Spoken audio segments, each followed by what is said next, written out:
My name is Fred Ponzlov.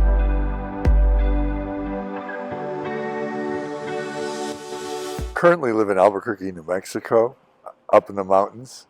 I lived in Los Angeles for 35 years and prior to that, New York. Um, and I currently teach acting in Albuquerque, and I direct and act in some plays.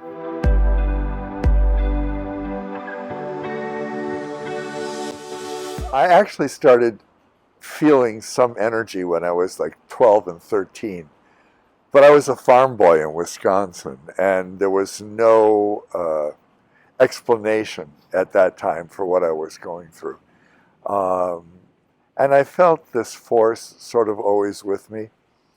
And then I got a job at the Colorado Shakespeare Festival one summer. And at the same time, the Naropa Institute was there with TM. And they were teaching TM. That was the summer of TM. And I didn't have the money to enroll in Naropa, but everybody was having their mantra, and I decided I was going to ohm my way. I just picked a sound. So I would get up in the morning and start ohming. And one day after I had finished, I asked myself a question.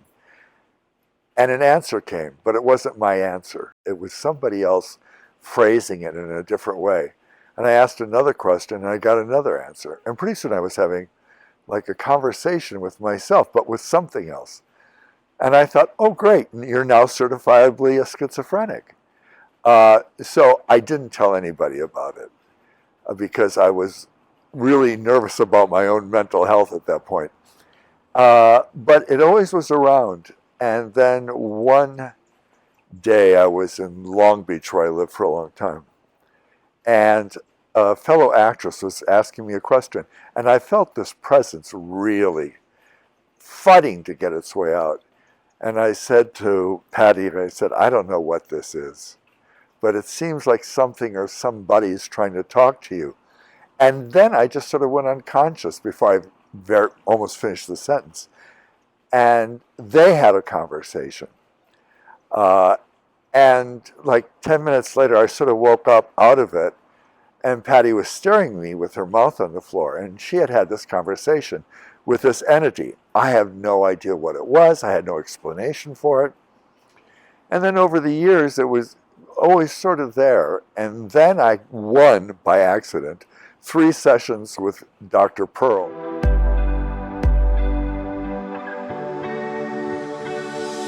The first 2 sessions, I really fought to stay awake because I was really afraid that he would think I was, nuts. And I finally said to him at the beginning of the 3rd session, I said, I don't know what's going on. Maybe you have an explanation. And he said, just let it happen. And that's how Solomon started. It really started with a spirit named Aaron. And Aaron was around for like 8 months, 9 months.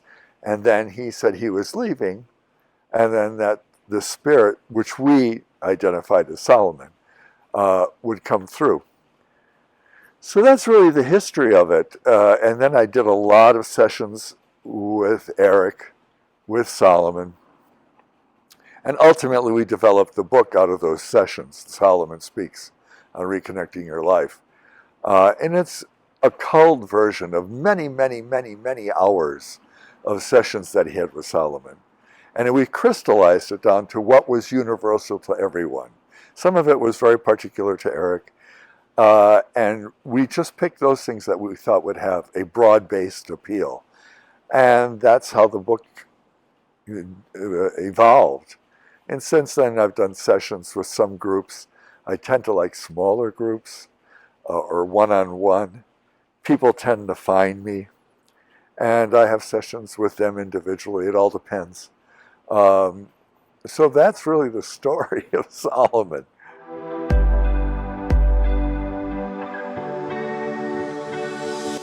At first, I was very nervous and I felt very responsible about the message that was being put out. I had no idea what was being said because I didn't remember any of it.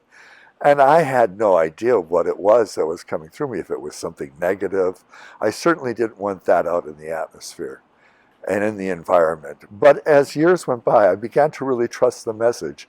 And I thought, if it helps one or two people, it's worth it. So we wrote the book. I fought the book for a long time. But eventually I relented. And today people come up to me, and it always surprises me, and they tell me how the book has changed their life or how it's affected them. And so for those people, all of that was worth it. And every time I channel, I always feel I'm listening to it as the audience is listening to it. And I'm going, oh, that's really fascinating. That's really great. And then I say, I'm sure to remember this. I will be sure to remember this when I wake up. And then something happens. I sort of fall asleep and then wake up, and it's like I go through a buffer, and all that stuff gets erased. So I have no idea what has been said until I read a transcript or if someone tells me it. I have no idea what's being said. So in a way, I think it's a saving grace, because I don't try to duplicate or, try to replicate with another group what I've heard before, because I don't know what I said before. So it's unusual the way it happens. But I was nervous at the beginning because I took great responsibility. And, being a young kid, I thought, well, maybe this is the devil talking. This is, but over the years, I've really come to trust, and after reading the transcripts, that this is a force for good. And for that, it's worth it for that alone.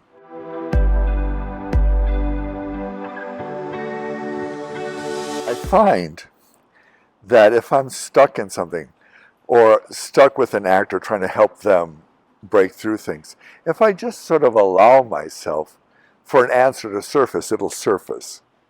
And Solomon talks about that, your instinct is really the sum total of all experience of all mankind. And if you tap into that, the answers will surface. He always used to say, I don't have your answers, you have your answers. I'm here to help you let those answers surface for yourself.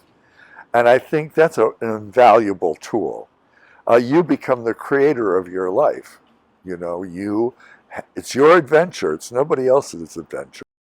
And you just have to trust that you've been here for a reason, and that you're going to surf these waves of life, not to stretch a metaphor too much, to find your own answers. You become very self-reliant, if you look to others for your answers, they're never going to be your answers. It's going to be their answers, filtered through their life. First of all, I think everybody has access to it. I think mine just tends to be a little louder when I allowed it. It just gets out there more. But everybody has that connection to the other side. So how do you deepen that? How do you allow that to surface? And I think that's what everybody's really fighting, to find a way of how can I fully experience this existence without a lot of negativity. But sometimes the negativity is there for a reason. It's like if the hurdles are low, you don't grow very much. You put the hurdles higher and you leap over them, the stronger you become and the more self-reliant you become. So sometimes what seems like an obstacle early on is really all to your benefit. I mean, I'm sure that everyone's had the experience where you go, had this never happened to me, I never would have gotten here to this point. And you have to trust that those moments are surfacing for a reason. And you can either be a victim to them or you can become a victor from it. And it's like a psychic muscle that just gets stronger. And you begin to trust yourself, that you do have the answers. And I think that's the biggest message of Solomon, is that you have all the answers in the universe already inside of you. Now how do we get to them? And ultimately, I think that's instinct.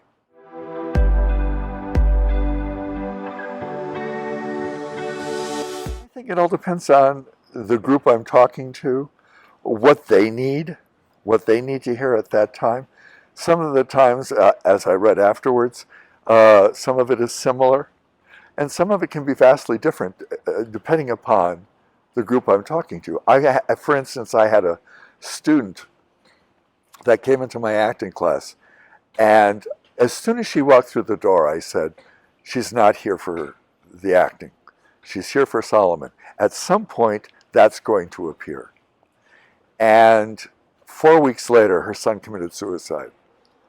And I knew Solomon was there to help her through that very difficult time in her life. So you never know. I mean, and those sessions were radically different than any other session because she had a very, very specific hurdle that she was going through.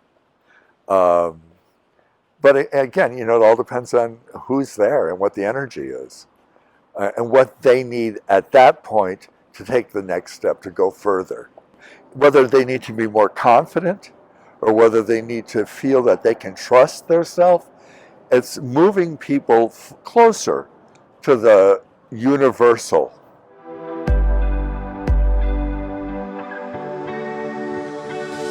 Solomon talks about, we're all one. At one point he said, we are one and we are one. So the individual and the mass, it's like the microcosm to the macrocosm. And I think once you recognize, there's a quote that he says at one point, if we all realize that every person we come in contact with is a fraction of ourselves, a part of ourselves, and that we are all here on this planet to experience joy, then you have paradise. And that's really the goal, ultimately, is to have a joyous experience every moment with this life that you're living. And the more that I can get people, not me, but Solomon, get people to understand that we are here to experience joy. And instinct always leads to joy. If you trust your instinct, it's going to take you to where joy is. And that's a concept that some people have difficulty with at first.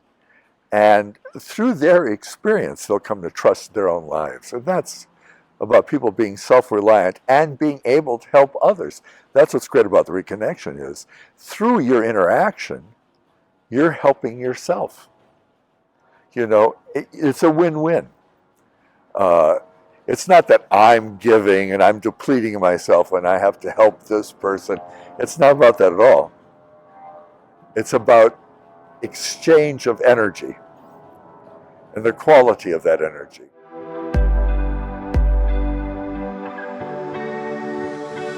Yeah. I'm working on a book of sessions that I had with other people that I'm going to try to get out with more information, that's more general to the public. As I said before, the Solomon book was very much Eric-oriented because we were dealing with his process as he developed the reconnection. And I think I want to do a book that is very multifaceted, addressing problems that a lot of people have. So that I'm working on that. I have a book coming out soon called Hired Hands. It's about growing up in rural Wisconsin. I refer to it as the other side of Walton's Mountain. Rural life is very misunderstood. And my experiences about living in rural Wisconsin and having this spirit come to me through that, I think might be interesting for some people. I don't know. We'll see.